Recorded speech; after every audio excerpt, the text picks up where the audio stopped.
Assalamualaikum warahmatullahi wabarakatuh.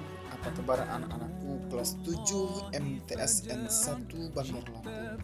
Mudah-mudahan kita semuanya tetap sehat dan selalu dalam lindungan Allah Subhanahu wa Ta'ala. Alhamdulillah anak-anakku, pada kesempatan kali ini kita masih membahas di bab tentang sholat, tentang sujud sahwi. Apa itu sujud sahwi? Bagaimana cara melaksanakannya akan kita bahas di pertemuan kali ini. Selamat mendengarkan, menyaksikan, dan memahami. Sujud sahwi. Sujud sahwi adalah sujud yang dilakukan karena seseorang meninggalkan sunnah arba'at, kekurangan rakaat atau kelebihan rakaat, maupun ragu-ragu tentang jumlah rakaat dalam sholat. Sujud sahwi dapat dilaksanakan sebelum maupun sesudah salam dengan membaca zikir dan doa yang dibaca yang sama seperti sujud dalam sholat.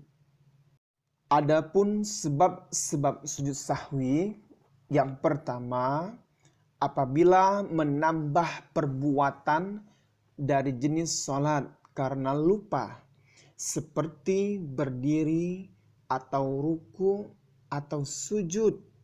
Misalnya ia ruku 2 kali atau berdiri di waktu ia harus duduk, atau sholat 5 rakaat pada sholat yang seharusnya 4 rakaat misalnya. Maka ia wajib sujud sahwi karena menambah perbuatan setelah salam, baik ingat sebelum salam atau sesudahnya.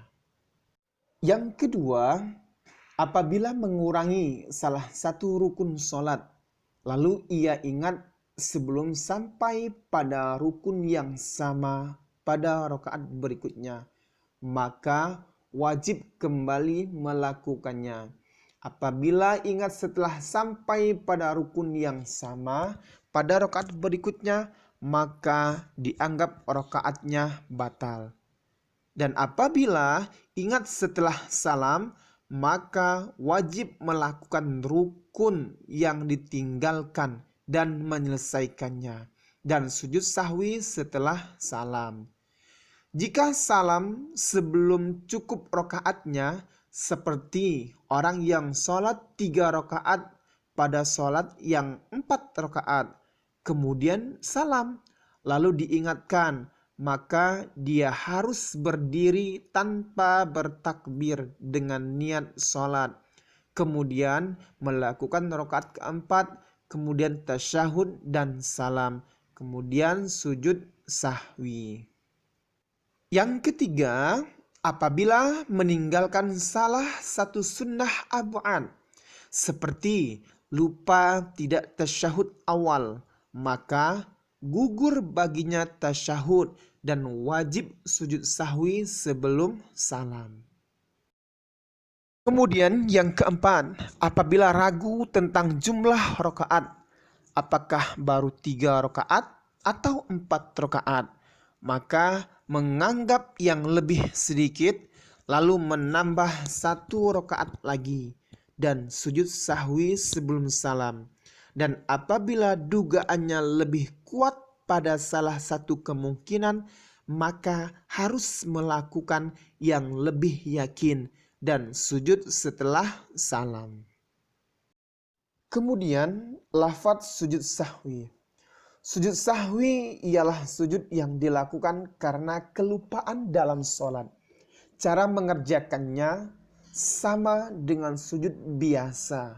Artinya dengan takbir di antara 2 sujud dan dikerjakan sesudah tahiyat akhir, sebelum salam ataupun sesudah salam. Adapun lafaz sujud sahwi adalah Subhana man la yanamu wa la yashu. Maha suci Allah yang tidak tidur dan tidak lupa. Tata cara mempraktekkan sujud sahwi sebagai berikut.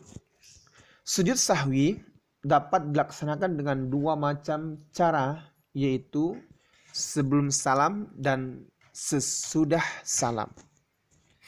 Sebelum salam, sujud sahwi dilaksanakan setelah membaca tasyahud akhir sebelum salam.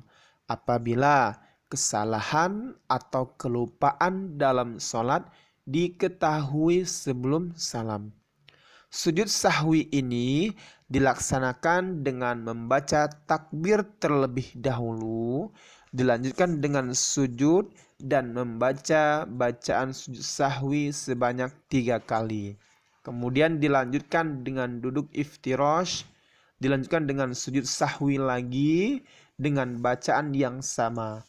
Kemudian dilanjutkan dengan duduk tawarud atau tasyahud akhir, membaca takbir dan dilanjutkan dengan salam.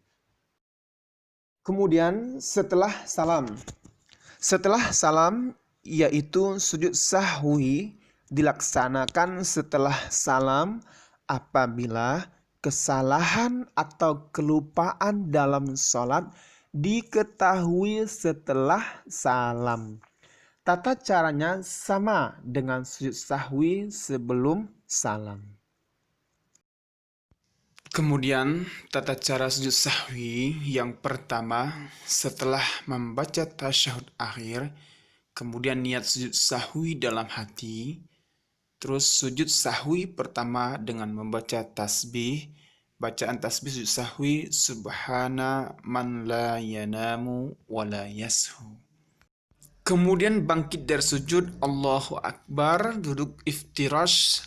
Kemudian setelah itu sujud sahwi yang kedua dengan membaca tasbih.